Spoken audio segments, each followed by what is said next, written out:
शिखा शुक्ला मुर्दाबाद मुर्दाबाद मुर्दाबाद, तहसील प्रशासन मुर्दाबाद मुर्दाबाद मुर्दाबाद, अधिवक्ता एकता जिंदाबाद जिंदाबाद जिंदाबाद, अभी तक ये लड़ाई है आगे और लड़ाई है, अभी तक ये लड़ाई है आगे और लड़ाई है, आगे और लड़ाई है।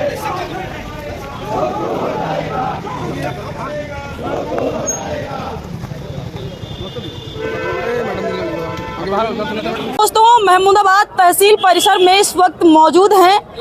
एसडीएम और वकीलों में जो नोकझोंक हुई थी, किस बात को लेकर के हुई थी, खबरों के माध्यम से आप लोगों को अवगत हो गया होगा। और पूरे 2 दिन तक ये कार्यों को बहिष्कार किया गया है। इससे आम जनता परेशानी में, आम जनता कितनी दूर से आती है और चली जाएगी। यहाँ पर देख सकते हैं कि सभी जो है बक्सों में ताला पड़ा हुआ है और कारों का बहिष्कार कर दिया है। अब एसडीएम जो है शिखा शुक्ला और वकीलों के बीच जिस तरीके से हाई वोल्टेज ड्रामा चला है, उस बीच से आम जनता को समस्याओं का सामना करना पड़ रहा है। तो हम जानने का प्रयास करेंगे यहाँ के जो वकील है, और सारे कामों को बिल्कुल खत्म कर दिया गया है। अब जब तक जो है कार्रवाई नहीं हो जाएगी, हमें लगता है ये भैया वकीलों का प्रदर्शन वाला है। तो जानने का प्रयास करते हैं कि क्या कुछ जो है कार्य को बहिष्कार किया गया है। तो यहाँ अध्यक्ष जी बैठे हैं, उनसे जानने का प्रयास करते हैं।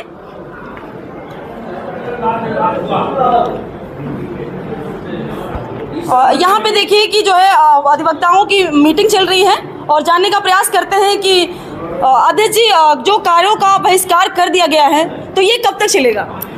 अनवरत चलेगा जब तक हम लोगों की समस्याएं हल नहीं होंगी। अच्छा, उस दिन जो एसडीएम और वकीलों के बीच जो नोकझोंक हुई थी, आखिर किस बात को लेकर के बहस होने लगी? कल जो हुई थी, जब एसडीएम के खिलाफ हड़ताल चल रही थी निश्चित काल के लिए, क्या बिना वकीलों के न्यायालय चल सकते हैं? जी बिल्कुल नहीं। ऐसे निर्णय कर सकते हैं? तो सारे मुवक्किलों से उन्होंने कहा कि आप खुद आकर के बताइए, अगर मुवक्किल इतना सक्षम हो तो अधिवक्ता नियुक्त क्यों करे? बिना अधिवक्ता के अदालत चला रही और मनमाने तरीके से भ्रष्टाचार में लिप्त होकर के आर्डर करना चाहती थी, जिसका हम लोगों ने केवल विरोध किया था, बातचीत में विरोध किया था, बाकी कुछ नहीं विरोध किया था। इस तरीके से एसडीएम का जो पद होता है वो भी एक बड़ा पद होता है। उन्होंने टेबल पर हाथ मारते हुए कहा था कि आइए हमें मारिए। ये बात, अब एसडीएम का जो पद है, एक प्रशासनिक अधिकारी होता है, तहसील का सर्वोसर्वा होता है, वो जिस तरीके से वो पद की गरिमा को न बरकरार रखते हुए और तुच्छ तरीके से अपना हाथ फैला रही थी, वो धमकी वकीलों को दे रही थी खड़े होकर के कि एक एक वकील को जेल भिजवा दूंगी। ये उनकी गरिमा के खिलाफ था। ऐसा एसडीएम महोदय को नहीं करना चाहिए था। ये कब तक जो है प्रदर्शन करेंगे आप लोग? क्योंकि जो लोग दूर दूर से आते हैं समस्याओं को लेकर के, उनको काफ़ी समस्या का सामना करना पड़ रहा है। इसके लिए हम लोग बहुत दुखित हैं। हमको भी बहुत दुख है कि जो वादकारी आते हैं उनका कार्य नहीं हो रहा है। समस्या सबसे एक ये है कि जिस पर हमारी हड़ताल चली, एक अधिवक्ता महोदय हैं, उनकी 18 बीघे ज़मीन में 9 बीघे पैतृक है, 9 बीघे उनकी चाची की है। 9 बीघे पर वाद चल रहा था हाई कोर्ट में। 9 बीघे पर पार्टी जो पक्षकार था, उसने 9 बीघे पर 145 कार्रवाई करने के लिए एक एप्लीकेशन दिया। एसडीएम महोदय ने पूरे जो अधिवक्ता की पैतृक 9 बीघे थी उस पर, और 9 बीघा जो विवादित थी, 18 बीघों पर 145 की कार्रवाई कर दिया। और 145 बीघे की ज़मीन पर जो भी फसल लगी थी उसको पुलिस और राजस्व कर्मचारी मिली भगत से सब खुर्द-बुर्द कर दिया। ये किस प्रकार की जो है ये जो प्रदर्शन आप लोग कर रहे हैं, ये कब खत्म होगा? आखिर क्या है आप लोगों की मांग? हमारी मुख्य मांग है, एक तो जो अधिवक्ता महोदय की 18 बीघे की फसल है, उसकी अनुमानित उपज जो होती है वो उसका मुआवजा दिया जाए और एसडीएम महोदय का स्थानांतरण किया जाए। और जी क्या कहना चाहते हैं? और तहसील में जो हर चीज़ में भ्रष्टाचार है, जगह जगह पर व्याप्त भ्रष्टाचार है, उस भ्रष्टाचार से हम लोग मुक्ति चाहते हैं। जैसे कि हमारे शासन माननीय मुख्यमंत्री की मंशा है, वैसे हम लोगों की मंशा है कि एक क्लीन हैंड होकर के अदालतें चलें। ये कार्य सिर्फ तहसील महमूदाबाद में ही बहिष्कार है या फिर अन्य तहसीलों? आज पूरे जिले में हर बार में 2 दिन का प्रस्ताव है। जिलाबाड़ी में है, महोली में है, सिधौली में है, बिसवा में है, बिसरिक में है, लहरपुर में है। सब जगह दो जगह है। और इस लड़ाई को अगर डीएम साहब चाहेंगे तो सुलझ जाएगा मामला, अगर आगे बढ़ेगी तो हो सकता है और आगे हमारी प्रदेश स्तर तक बढ़ सकती है। बार बार ऐसा क्यों होता है कि अधिवक्ताओं के बीच जो है काफ़ी सामंजस्य नहीं बन पाया है? जो महमूदाबाद जो पुलिस प्रशासन की जो व्यवस्थाएं हैं सामंजस्य नहीं बन पा रहा, आखिर कारण क्या हो सकता है? सामंजस्य का मुख्य कारण होता है व्याप्त भ्रष्टाचार। हम लोग चाहते हैं कि हमारा मुकदमा सही है, मुकदमा जीते या कोई कार्य लेकर जाएं वो कार्य हो जाए, लेकिन बिना पैसे की खतौनी गलत होती है राजस्व कर्मचारियों से। बिना पैसे की खतौनी दुरुस्त नहीं होगी। अंश निर्धारण किए गए हैं, किसी का अंश 1/2 है, उसको 1/4 कर दिया गया है, किसी को 0 कर दिया गया है।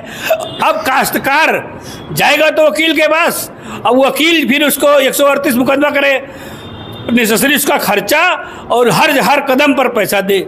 यही कब तक कार्यों को बहिष्कार करते रहेंगे? अनिश्चितकालीन, जब तक हमारी मांगे नहीं पूरी होंगी। तो यहाँ पे देखिए कि अधिवक्ताओं ने जो है कार्यों को बहिष्कार कर दिया और जब तक कोई कार्रवाई नहीं होती, जो उनकी मांगे हैं वो पूरी नहीं होती हैं, तब तक जो लोग किराया भाड़ा लगा करके जो अपने कार्यों को लेकर के तहसील पहुंचते हैं, जिले पहुंचते हैं, उनका जो नुकसान हो रहा है, इसका जिम्मेदार पुलिस प्रशासन होगा या फिर कौन होगा? या सरकार होगी? जो डबल इंजन की सरकार है, बार बार अधिवक्ताओं के साथ जो है ऐसा हो रहा है और पुलिस प्रशासन के बीच जो सामंजस्य नहीं हो रहा है। खास करके अभी देखा होगा, एक वीडियो वायरल हुआ था, जो बीजेपी के विधायक है मनीष रावत, अभी सिधौली तहसील का वो वीडियो था और शायद अगर भ्रष्टाचार था, जब सरकार के विधायक खुद आरोप लगा रहे हैं तो सरकार को इस बात पर जो है सोचना चाहिए और गंभीरता से सोचना चाहिए। ये कानून के पाठ पढ़ाने वाले जो अधिवक्ता यहाँ पे बैठे हैं, जब तक ये अपने कार्यों को फिर से सुचारू रूप से चालू नहीं करेंगे तो आम जनता को जो समस्या है वो समस्या इस प्रकार होती रहेगी। इसका जिम्मेदार सरकार होगी या पुलिस प्रशासन होगी या आला अधिकारी जिले के होंगे? तहसील प्रशासन इसका जिम्मेदार तहसील प्रशासन। तहसील प्रशासन पूरी तरह जिम्मेदार है और पूरे भ्रष्टाचार में व्याप्त है। ये तहसील प्रशासन जो है पूरा भ्रष्टाचार में व्याप्त है और यहाँ पर विशेषकर दीनानाथ जो भ्रष्टाचार मचाए हैं, इनका भी ट्रांसफर किया जाए, इनके खिलाफ कार्रवाई की जाए और इनके खिलाफ जांच की जाए कि इन्होंने कितना पैसा कमाया है और कितना लोगों से फ़ोन करके, इन्हें पार्टी से इन्होंने फ़ोन करके और इनसे पैसा मंगाया है, पैसा लिया है, उसके बाद दाखिल खारिज इनके यहाँ सबसे ज़्यादा फाइलें इनके घर पे, इनके कमरे में आज कम से कम 400-500 फाइलें इनके कमरे में जमा हुई हैं और जो कि ये पैसा ले करके तब वो दाखिल खारिज 2-2, 4-4 दे रहे हैं। बाकी इनके यहाँ डंप फाइलें, उनको तुरंत दे। क्या कहना चाहते हैं? कहना ये चाहते थे कि शासन की मंशा है कि 45 दिन में दाखिल खारिज का नामांतरण आदेश हो जाना चाहिए। इस तहसील में ये हिसाब है कि 6-6 महीने की, 4-4 महीने की फाइलें लेखपालों के पास रखी है, नायब साहब के कमरे पर रखी, आदेश नहीं हो रहे, वकील पब्लिक दौड़ रही, पब्लिक आती, हम लोगों से कहती, हम लोग वहाँ जाते हैं, फाइलें साहब के बंडल पर रखी, कमरे पर रखी, आदेश नहीं हो रहा, इससे हम लोग परेशान हैं। हर क्षेत्र में जो है तहसील की मानामाई है, भ्रष्टाचार की सीमा खत्म है इस तहसील में। आज तक जितना गलती यहाँ पे भ्रष्टाचार है तहसील में कभी हुआ ही नहीं। मैं 28 साल से बैठ रहा हूँ तहसील में। तो आप सभी लोग यही चाहते हैं? सभी लोग चाहते हैं कि जब तक आपकी मांगे नहीं पूरी होंगी तब तक आप कार्यों का दोबारा से सुचारू रूप से चालू नहीं करेंगे?